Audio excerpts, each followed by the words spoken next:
Ketahuilah Allah maha luas dengan pengampunannya. Jika ada orang yang berzina dan berzina dengan segala kehinaan, ketahuilah kalau dia benar-benar tobat kembali kepada Allah, akan diterima tobatnya oleh Allah. At-taibu minadz-dzambi kaman la dzambalah. Orang yang bertobat dari dosa seperti orang yang tidak pernah punya dosa.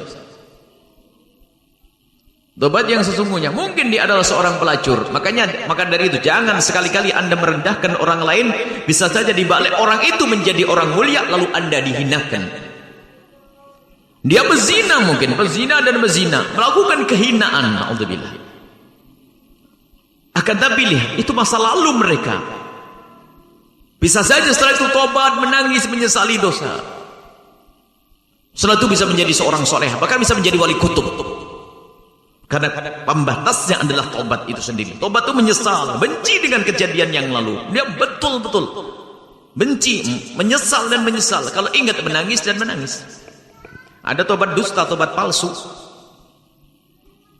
Dan kita menemukan orang-orang yang dulunya adalah di kubang kehinaan zina, tapi ternyata setelah tobat menjadi orang yang sangat menjaga dan terhormat dia.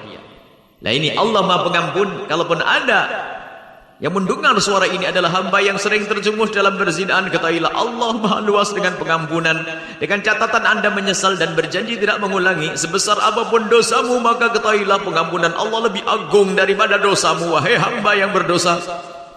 Hanya syaratnya Anda memohon kepada Allah, menangis dan menyesal Adapun tanda penyesalan yang sesungguhnya sederhana. Anda jangan cerita kepada siapapun tentang masa lalumu yang buruk. Ini, hei hamba yang pernah kepleset dalam zina, tanda tobatmu itu benar. Anda tidak boleh cerita kepada siapapun dari bangsa manusia, termasuk laki-laki yang bakal menikahimu.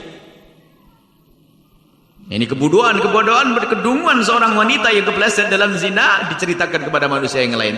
Termasuk orang yang bakal menikahinya dikasih tahu, terhinalah wanita itu. Sebab itu dosa kepada Allah manusia tidak berhak untuk tahu. Ini dosa kepada Allah, cukup Anda mengadu kepada Allah. Pak Hakim pun tidak perlu tahu. Sehingga tidak disunahkan ikrar mengakui perzinaan. Bahkan kalau ada orang pernah mengaku perzinaan kepada hakim, disunah ditarik ikrarnya. Karena apa? Dosa itu hendaknya ditutup, bukan untuk disebarkan. Maka manusia dungu dan dia bukan tobat yang sesungguhnya. Katanya dia tobat, tapi dia tidak pernah malu menceritakan masa lalunya. Tutup masa lalumu dan berperanlah engkau sebagai seorang solehah yang tidak pernah kenal dunia itu. Caranya hijrah dari tempat itu. Agar Anda mulai, sehingga dalam hukuman zina adalah taghribu amin, dijauhkan 1 tahun agar dia tidak dikenali oleh orang sebagai berzina, dan itu harus ditutup. Dan siapapun dari kita yang mendengar berita, Anda mungkin dengar orang yang mengadu kepada Anda punya kewajiban menutup. Haram bagi Anda bercerita kepada siapapun tentang orang tersebut. Harus ditutup yang namanya zina. Sehingga dengan bisa menutup ini adalah tanda diampuni oleh Allah. Dan menyesal dosa syahwat kepleset, tapi Allah Maha Pengampun. Jangan ceritakan kepada siapapun dari bangsa manusia. Menyesal dan menangis. Dan jangan ceritakan sudah selesai tutup, berperanlah sebagai seorang yang soleh seperti tidak pernah kenal zina. Berperanlah sebagai wanita yang solehah seperti tidak pernah kenal zina. Tapi masa lalu itu masa lalu, dahulu ketahuilah tobat menghapus itu semuanya. Kalau Anda paham, itu maknanya. Cuman kedunguan sebagian orang lihat bercerita, dungu dan dungu. Dosa kepada Allah. Karena apa? Kenapa kok hendaknya ditutup? Nabi mengajari. Lihat, ini kalau sudah bicara zina saya agak panjang sedikit. Karena banyak kebodohan orang gara-gara perzinaan menjadi rendah semua. Keluarganya jadi rendah semuanya. Sebab semua dosa itu kalau dia tobat itu akan mudah hilang. Orang kafir masuk Islam namanya mu'allaf, bangga anaknya. Ibu saya mu'allaf masih bangga. Tapi kalau seorang anak pernah dengar ibuku berzina, sampai keturunan pun itu nempel di jidat. Ayo. Karena hina betul yang namanya zina. Dan zina tidak akan dilakukan kecuali oleh orang rendah. Wanita Arab Hindun suatu ketika diajak baiat oleh Rasulullah. Wanita-wanita, wahai wanita Arab muslimah, ayo berbaiat kepadaku. Berbaiat untuk apa ya Rasulullah? Berbaiat untuk beriman kepadaku, Allah kepadaku. Apalagi ya Rasulullah? Berbaiat untuk tidak mencuri. Baik ya Rasulullah, kami berjanji untuk tidak mencuri. Berbaiat apa lagi ya Rasulullah? Berbaiatlah kalian wahai wanita untuk tidak berzina. Hindun sebagai seorang merdeka, seorang Arab mulia, kaget mengangkat suara, ya Rasulullah atas dil hurratu. Ya Rasulullah, apakah kebayang orang seperti kami ini berzina? Orang mulia susah berzina. Hanya wanita rendah pelaku zina, laki-laki rendah melakukan zina. Orang mulia susah melakukan berzinahan. Makanya orang mulia di saat diajak berbaiat oleh Rasulullah, berbaiatlah kamu wahai wanita untuk tidak berzina. Protes Sayyidatuna Hindun, atasnil hurratu, apakah seorang wanita itu berzina? Allah. Wanita mulia susah melakukan berzinahan. Agar tapi ketahuilah, kalau ada orang pernah terpeleset, itu adalah masa lalu, saat mereka belum kenal kemuliaan. Tapi kepada siapapun yang mendengar suara ini, jika anda pernah kepeleset dalam zina, ayo kembali kepada Allah. Sehingga waktu ada orang datang kepada Nabi, Nabi berusaha menutup. Makanya perzinaan hendaknya ditutup dan ditutup dan ditutup. Nabi mengajari, ada Ma'is datang kepada Rasulullah, ya Rasulullah, qad halaktu faqad zanaitu fatahhirni, ya Rasulullah, aku hancur ya Rasulullah, kepleset. Aku telah berzina Rasulullah, maka sucikan aku ya Rasulullah. Minta dihukum oleh Rasulullah. Nabi mengatakan, la'allaka lamasta. Oh, barangkali kamu hanya cukup pegang-pegangan. Tidak, ya Rasulullah, aku melakukannya. Nabi mengulangi, la'allaka qabbalta, mungkin hanya mencium saja. Tidak ya Rasulullah, aku melakukan. La'allaka fakhata, mungkin tidak sampai masuk. Tidak ya Rasulullah, aku melakukannya. Sampai 4 kali. Nabi mengajari menghindar, tapi dia masih mengaku. Lalu Nabi, afi aklihi syai', Nabi mengatakan, apakah dia gila? Dia jadi menutup aibnya kok masih cerita terus, apakah dia gila? Tidak ya Rasulullah. Ya sudah, kalau begitu kau hukum dia. Maka para ulama setelah itu memahami bahwasanya isyarat dari Nabi itu, kalau ada orang mau bertaar, kalau ada orang kepleset zina, hendaknya ditutup, tidak diajukan ke mahkamah. Tidak disunnahkan untuk minta cambuk. Ada ustadz yang tidak ngerti syariat. Kalau kamu berzina, kamu harus minta dicambuk sana, biar diampuni oleh Allah. Dosa kepada Allah bisa cukup menangis di tempat yang gelap sana, di tempat yang sepi. Tidak harus dicambuk. Nah ini nggak ngerti. Sebab kalau sudah dicambuk itu, lihat apa?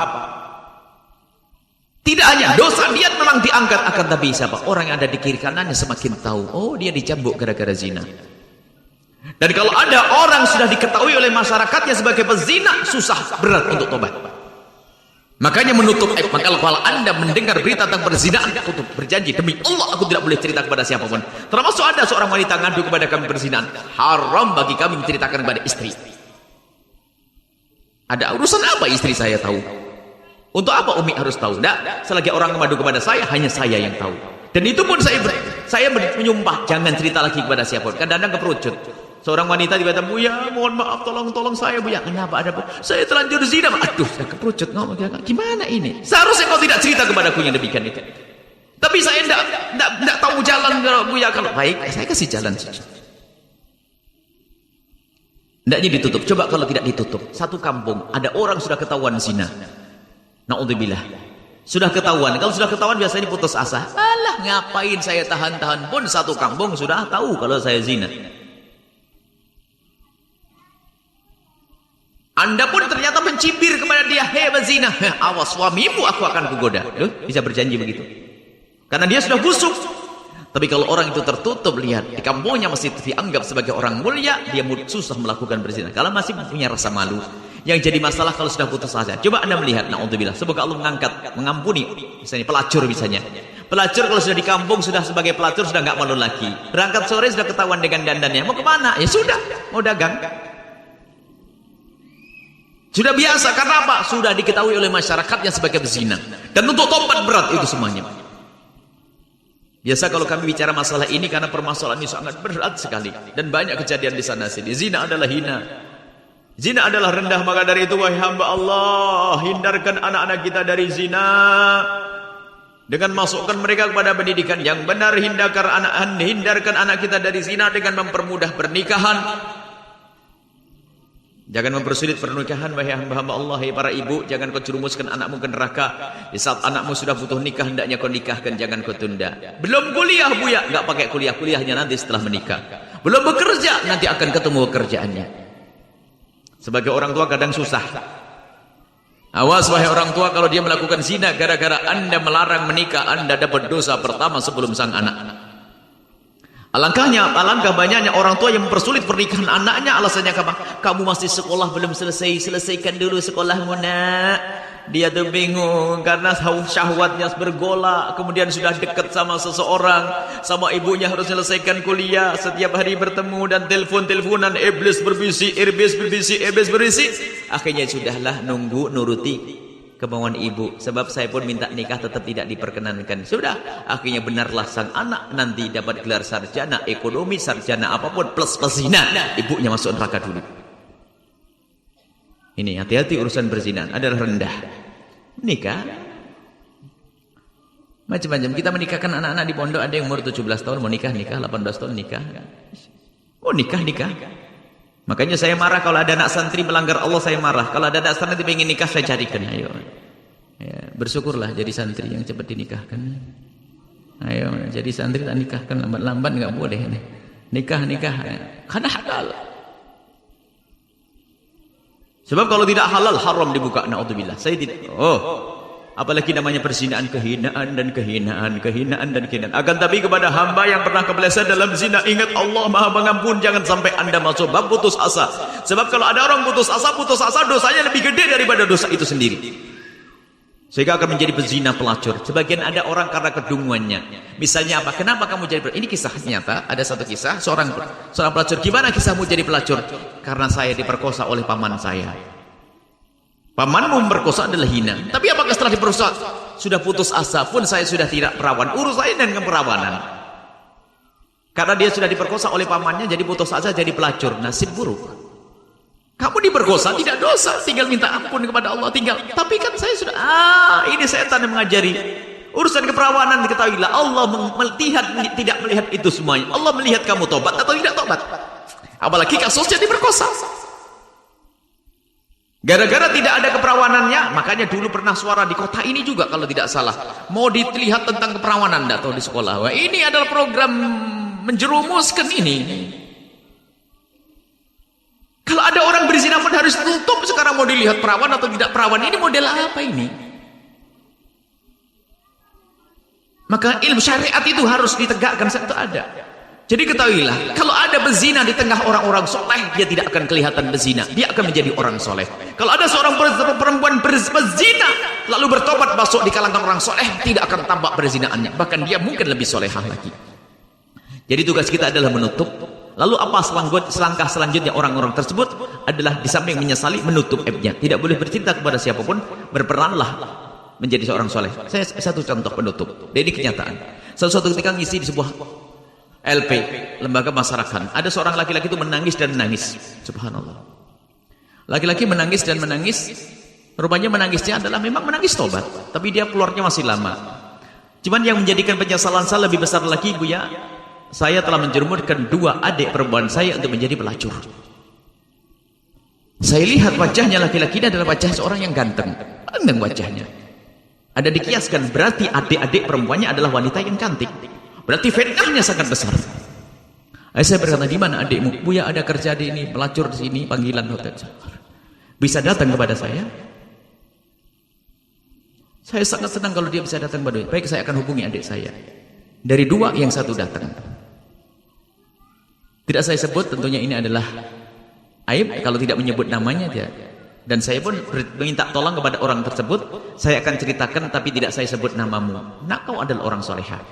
Akhirnya yang datang 1. Yang datang 1 bingung caranya bagaimana. Kau tinggalkan tempat tersebut, kau pergi ke tempat yang jauh. Dan berjanji menangis, saya berjanji. Saya bilang bahasanya, masalah keperawanan Allah akan mengganti semuanya. Yang penting kau takut kepada Allah. Dan saya sebenarnya melakukan itu benci ya Allah. Buya. Baik. Kamu sudah punya iman. Saya suruh pergi ke tempat yang jauh. Kamu cari tempat yang sekiranya dekat dengan orang-orang baik di sana. Subhanallah. Berperanlah sebagai orang baik. Jangan bercerita apapun. Kebetulan di situ ada famili dan kerabatnya yang tidak tahu kasus ini. Dia duduk di situ. Tanya tidak sampai 1 tahun dilamar sama orang. Dan dia tidak boleh cerita kepada orang. Tanya beri kabar, Buya saya menikah. Alhamdulillah. Akhirnya datang sudah punya anak 2. Setelah itu ceritanya, alhamdulillah. Tidak ada yang tahu kalau kau berzina, tidak ada yang tahu, semuanya baik-baik. Karena hendaknya ditutup aib. Aib harus ditutup, selesai. Jangan bercerita. Kemudian yang kedua, jangan sekali-kali Anda menceritakan tentang perzinaan seseorang. Makanya kalau doa nggak cukup, ya Allah jauhkan kami dari zina, nggak cukup. Ya Allah jauhkan kami dari gunjing pezina. Gunjing pezina dosanya kayak berzina. Na'udzubillah. Hati-hati. kadang tuh ngerumpi tuh, oh anak itu lah sama ibunya dulu juga, mbahnya dulu habis semuanya. Wah, nasib ahli neraka. Biasanya itu di majelis taklim malahan yang kayak begitu. Hati-hati. Kalau di pasar paling ngomongi ayam mati, ayam hidup itu. Tapi kalau di majelis taklim kadang-kadang sudah merasa sok bersih, kalau gunjing paling asik tuh. Astagfirullahaladzim. Haji apaan tuh? Waduh, sering saya lihat di mana. Awas, hati-hati, neraka biarpun hadir majelis taklim karena Anda menggunjing. Wallahu a'lam bishawab.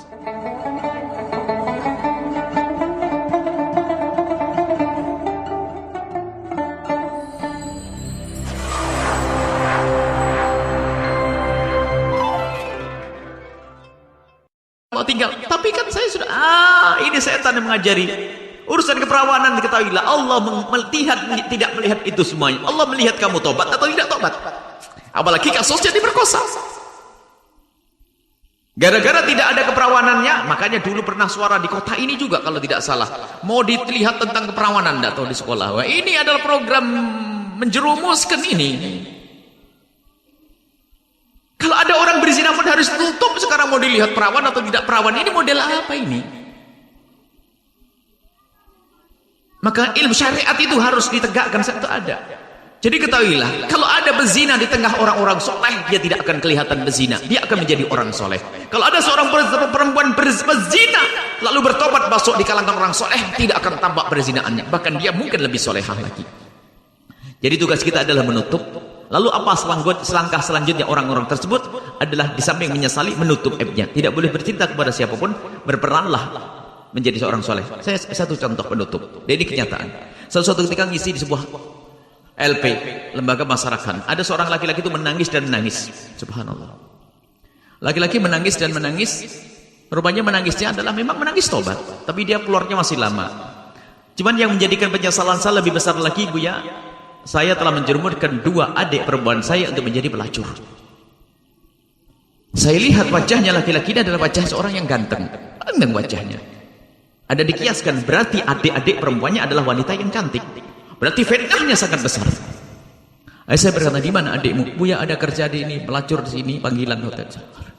Bisa datang kepada saya? Saya sangat senang kalau dia bisa datang kepada saya. Baik, saya akan hubungi adik saya. Dari dua, yang satu datang. Tidak saya sebut, tentunya ini adalah aib kalau tidak menyebut namanya dia.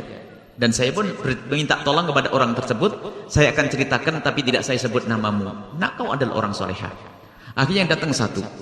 Yang datang satu bingung caranya bagaimana. Kau tinggalkan tempat tersebut, kau pergi ke tempat yang jauh.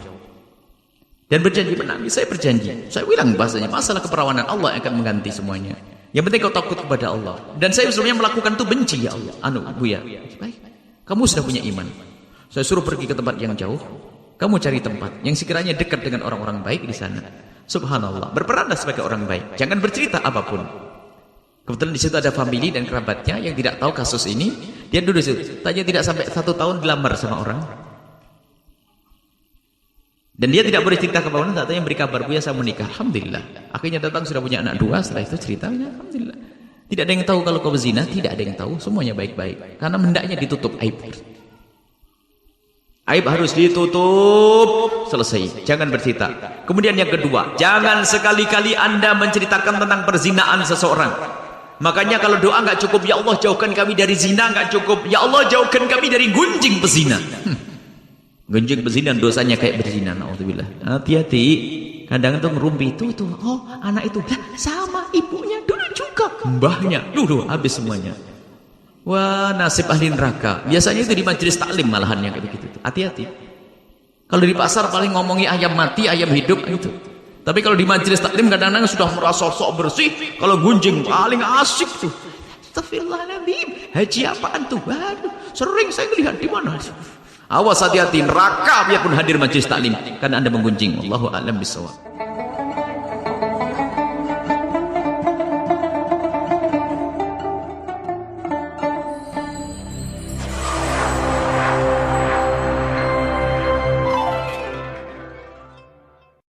Jangan sekali-kali Anda menceritakan tentang perzinaan seseorang. Makanya kalau doa nggak cukup, ya Allah jauhkan kami dari zina, nggak cukup. Ya Allah jauhkan kami dari gunjing pezina. Gunjing pezina dosanya kayak berzina. Nauzubillah. Hati-hati. kadang tuh ngerumpi tuh, oh anak itu, lah sama ibunya dulu juga, mbahnya dulu habis semuanya. Wah, nasib ahli neraka. Biasanya itu di majelis taklim malahan yang kayak begitu. Hati-hati.